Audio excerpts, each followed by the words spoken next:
Bastidor CBN. Oferecimento Sicredi, não é só dinheiro, é ter com quem contar. SideLog, a mais moderna área para a instalação da sua empresa. Base Química, responsabilidade com a vida. WTC Ribeirão Preto, onde tudo se conecta ao seu mundo. Copema Empreendimentos. GS Inima Ambiente, nós cuidamos de água, nós cuidamos da vida.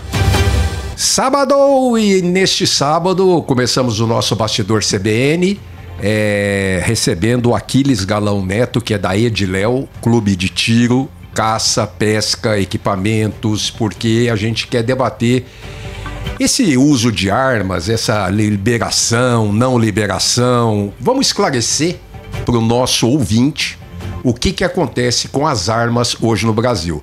Aquiles, obrigado por ter aceitado nosso convite. Olá, Edmo. Também gostaria de agradecer a presença aqui. Estou muito feliz de conhecer, da gente poder hoje bater um papo, discutir esse tema. Estamos aqui à disposição e vamos lá, né? O Aquiles é engenheiro, é novinho, mas o pai dele todo mundo conhece. Sim. O Leopoldo, quer dizer, então a gente quer mandar um abraço pro Leopoldo aqui e agradecer também a permissão do Aquiles estar aqui conosco. Com certeza, né? Meu pai, assim, e meu tio, como meus outros tios também já estão no meio há mais de 50 anos, né? Assim, vivendo e experimentando isso, né? Porque também sempre foram dessa área de caça, pesca, né? Também como esporte. E meu avô, né? Desde muito novinho já trabalhava com Matarazzo, arrumando as armas da família Matarazzo aqui durante o período que tinha fábrica. Então isso já vem de muitos anos, assim, dentro da família mesmo, né? Então, só que hoje eu já entro numa situação mais de organização, porque tem a parte muito burocrática, que hoje é muito mais pesada, né? Então, às vezes, a gente parou um pouco o nosso hobby com isso e ficou muito mais focado mesmo no próprio trabalho, né? E por falar em parte burocrática, vamos começar por aí. Sim. Ao longo dos anos, já passou aqui, quem que autoriza quem ter arma, usar arma, né, portar arma, ter uma arma em casa, enfim, passou pela Polícia Civil, volta para Militar, Exato. Passa pelo Exército, né? Bom, em julho passado decidiu-se que é a Polícia Federal. Exato. Bom, por que dessa mudança de repente para a Polícia Federal e o que se espera pelo fato de passar para a Polícia Federal aprovar o uso de armas e posse de arma? Não, mas é bem legal essa pergunta, Edmo, porque isso também foi uma dúvida nossa, né, dessa mudança para a Polícia Federal. Mas até para a gente só relembrar, dentro do segmento de armas, sempre nós tivemos o tiro de defesa, né, que é aquela pessoa que precisa para uma questão pessoal, que sempre foi a Polícia Federal, e sempre tivemos o Exército cuidando dessa parte esportiva, né? E como você acabou de comentar aqui agora, o ano passado, né, em 23, nós tivemos um decreto que comentou que todas essas burocracias do Exército, do próprio atirador, seriam transferidos para a Polícia Federal, né?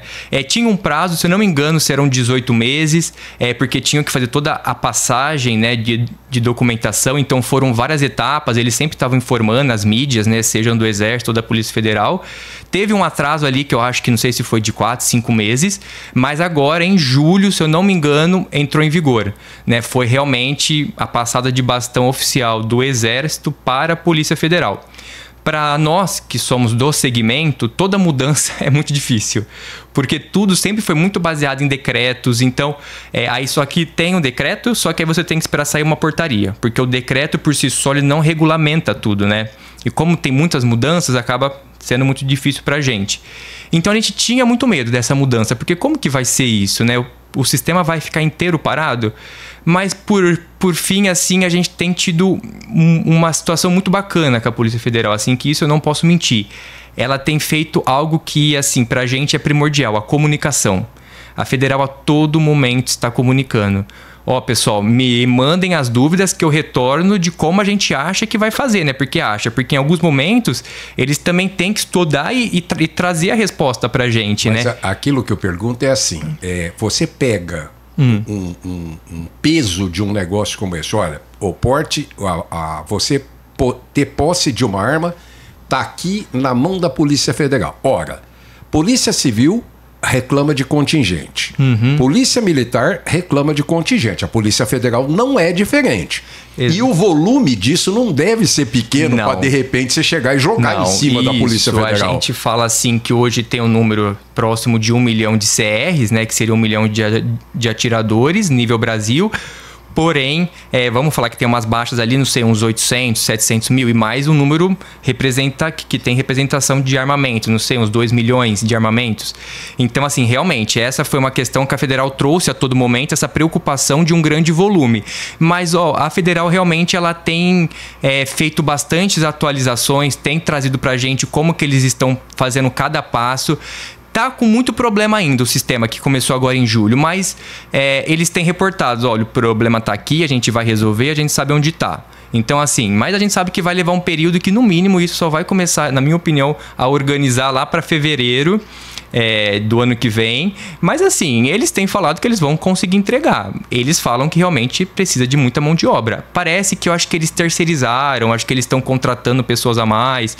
Eles não estão fazendo como o Exército, né? Deixando 100% na mão de tenentes e agentes, né? Eles estão contratando e terceirizando, né? Uma equipe que vai ser instruída para tomar as análises, né? E passar, claro, para algum supervisor falar, dar ok, né? Nós estamos com o Aquiles Galão Neto, engenheiro, mas que é proprietário da Ediléu Caça e Pesca, e estamos falando sobre posse e porte de armas no Brasil. No governo Bolsonaro ficou muito conturbado, que de repente parecia haver uma vontade do governo que quem quisesse ter arma podia ter arma, né? Então parece, eu estou dizendo parece, que liberou para comprar, para portar, para ter posse, para ter em casa, etc, etc, uma coisa mais democrática até talvez, menos incisiva. Como é que está isso hoje? Essa visão, assim, de quando veio o Bolsonaro, até é engraçado, assim, o interessante também é a gente comentar um pouquinho antes, né?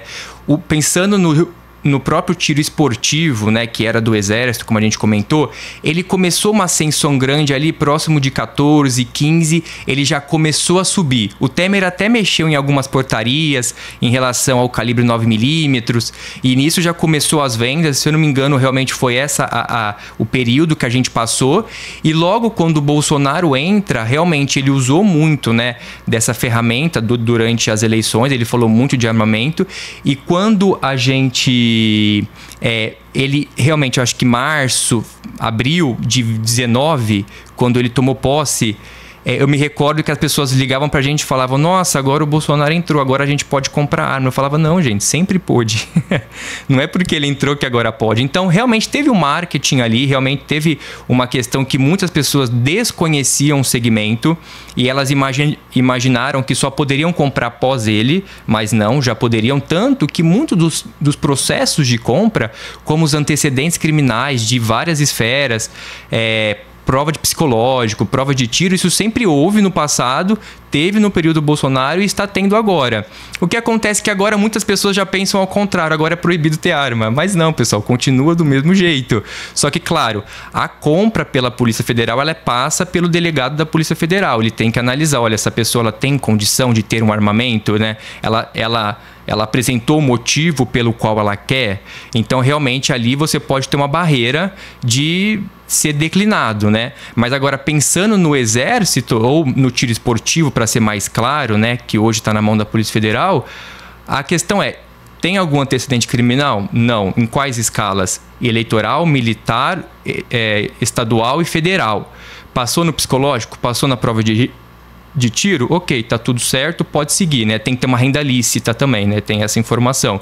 Isso sempre existiu, né? Só que agora, realmente, algumas pessoas falaram, não, eu não quero mais, eu acho que não faz sentido. Então, assim, esse segmento, ele é muito também de altos e baixos, assim, né? Você vê que nesse período de 2019 a 22, tem um levantamento aqui, que foram emitidas licenças de CAC, que nós vamos falar no próximo bloco sobre CAC, para 5.235 criminosos. Foram emitidos 5.235 criminosos condenados e 2.690 foragidos da justiça.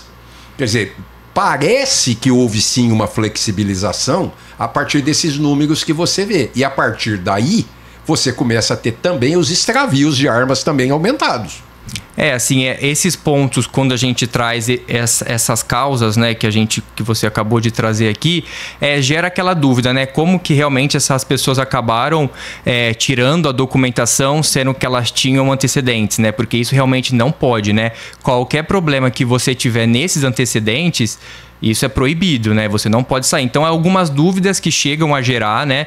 A gente sabe, sim, essas notícias, elas existiram. A gente sabe realmente que houve esses problemas. Mas também, assim, né? O que a gente identifica muito é que, como era um assunto pouco conhecido e ele veio à tona um pouco pelo Bolsonaro, da sua postura, a gente acredita que também, assim, eu vejo também muito que quem trouxe as informações pra gente, seja a mídia, seja algumas pessoas que fazem as colunas, também em muitos momentos colocou todo mundo dentro do mesmo balaio, né? Como se todos fossem o mesmo. Mas não, peraí, né? Infelizmente, nós tivemos pessoas que erraram aqui, elas têm que pagar pelo que elas fizeram, mas vocês não podem colocar todo mundo junto nessa, né? Realmente, vocês precisam entender essa diferença.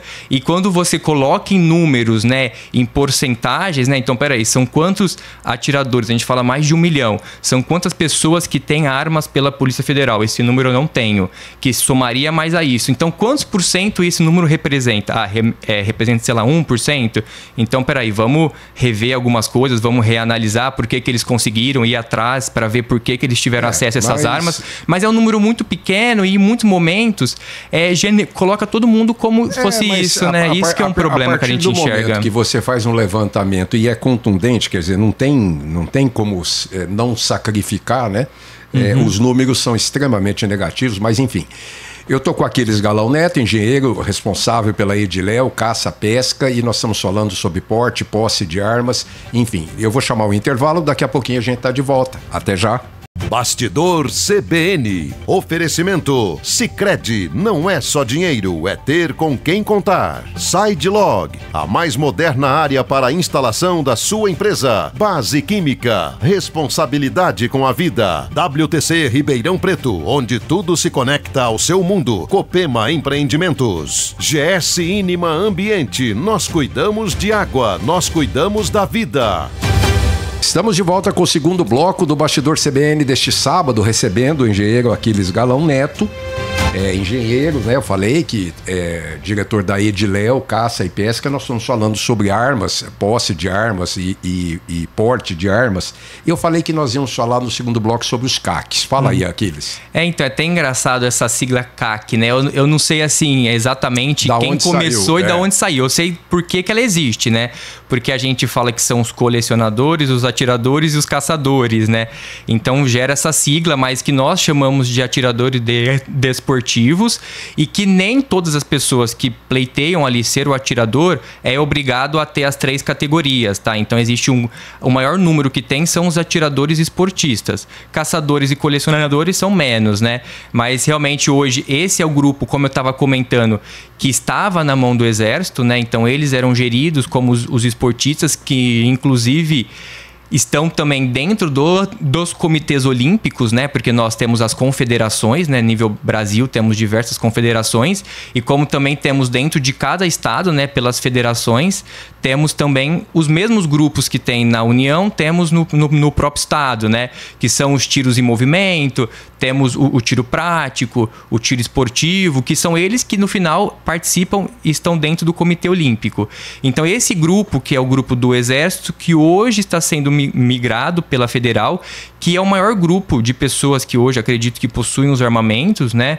Que praticam, que vão aos clubes. É esse pessoal hoje que a gente está falando dessas mudanças, né? Que agora está passando pela mão da Polícia Federal, que a gente fica sempre naquele limbo, né? Como que as coisas vão ser. Mas está caminhando bem. A Polícia Federal tem tido bastante contato com a gente. Deixa eu te perguntar uma coisa. Eu quero ter uma arma. Eu posso ter uma arma?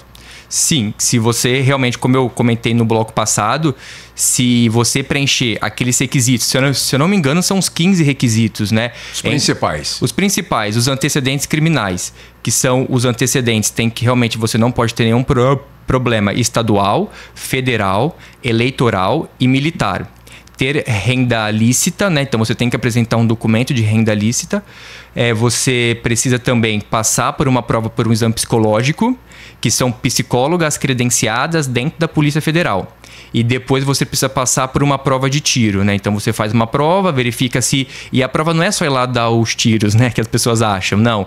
A prova, ela também tem a parte teórica. Então são feitas diversas perguntas para ver se realmente ela tem uma condição ou não, né? Porque ali tem perguntas de bom senso. Se a pessoa não cumprir aquelas perguntas de bom senso, realmente ela não tem a condição, né? Claro que se a pessoa reprova no psicológico, ela nem pode ir para a prova de tiro. Né? Sim.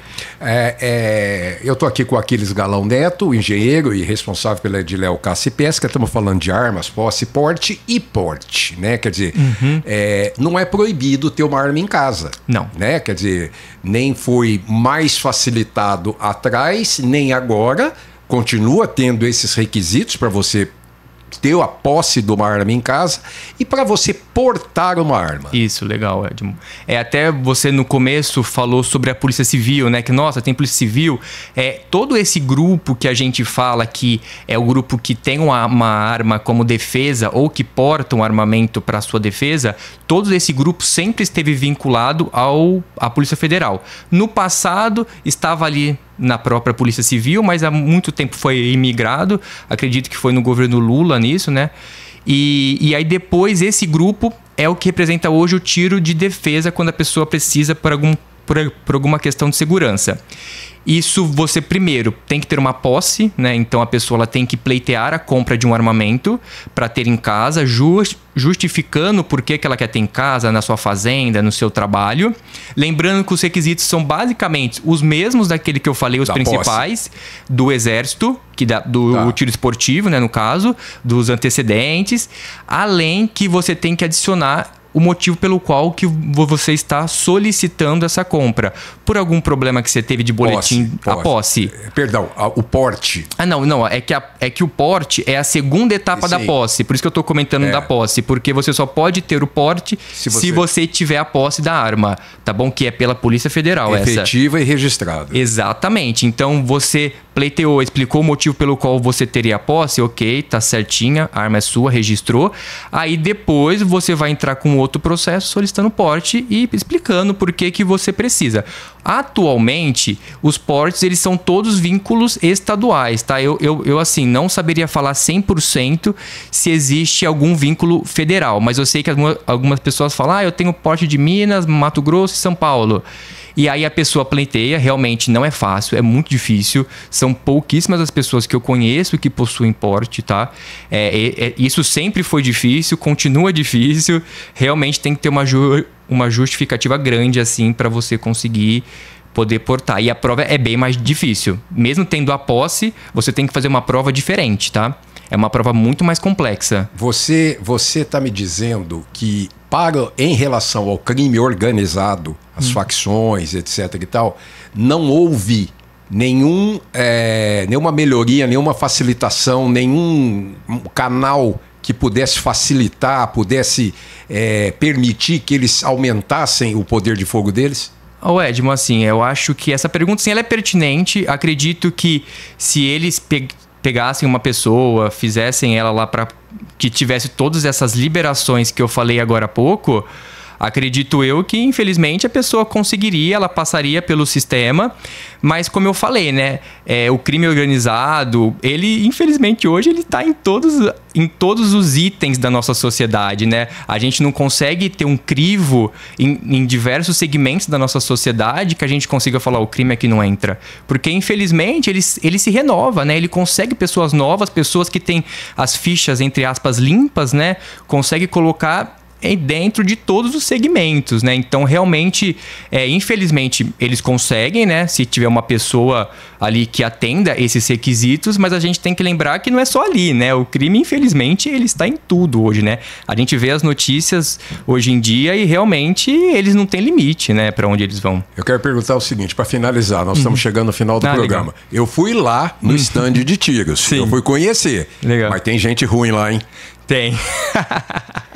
Tem gente, olha, ó, eu não sei se não estão enxergando direito. Não, mas o pessoal treina bastante, mas é que realmente assim, às vezes a pessoa quando ela tira o CR, ela acaba tendo aquele susto naquele primeiro tiro que ele dá, às vezes pode ser que a arma dá uma subida, né? Então realmente você acaba vendo uns tiros no próprio teto, mas a gente estava tendo um campeonato, né, nesses 2 últimos dias, né, um campeonato nosso que ele já acontece há quase 10 anos. A gente tem em torno, ao longo do campeonato, umas 150 pessoas que participam ao longo do nosso evento, né?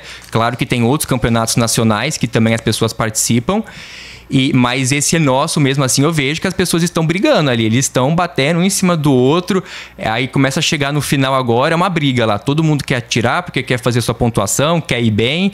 E aí em dezembro a gente faz a nossa festa, que é uma festa bem grande, assim. Legal. Que a gente leva os ganhadores, eles sobem nos pódios. Eu prometo pra você. Isso, vamos lá na nossa festa pra você conhecer, pro pessoal bater um papo lá. Eu quero agradecer ao Aquiles Galão Neto, engenheiro da Ediléu, e que veio falar pra gente um pouco sobre posse e porte de armas hoje em dia, como é que está o funcionamento disso. Aquiles, muito obrigado por você ter comparecido. O Edmo, eu também agradeço muito, foi um prazer estar aqui, a gente poder ter esse bate-papo, estou à disposição, caso tenha mais algumas dúvidas, estamos aqui, né? Pessoal, espero que vocês tenham gostado, ter esclarecido a quem tem dúvidas, e sábado que vem estaremos de volta com mais um Bastidor CBN. Sábado que vem eu quero alertar que é dia 1º de novembro, entra o Novembro Azul, que é o mês de prevenção de próstata. E nós vamos tratar logo no dia 1º desse tema. Até lá, um abraço a todos. Bastidor CBN. Oferecimento Sicredi, não é só dinheiro, é ter com quem contar. SideLog, a mais moderna área para a instalação da sua empresa. Base Química, responsabilidade com a vida. WTC Ribeirão Preto, onde tudo se conecta ao seu mundo. Copema Empreendimentos. GS Inima Ambiente, nós cuidamos de água, nós cuidamos da vida.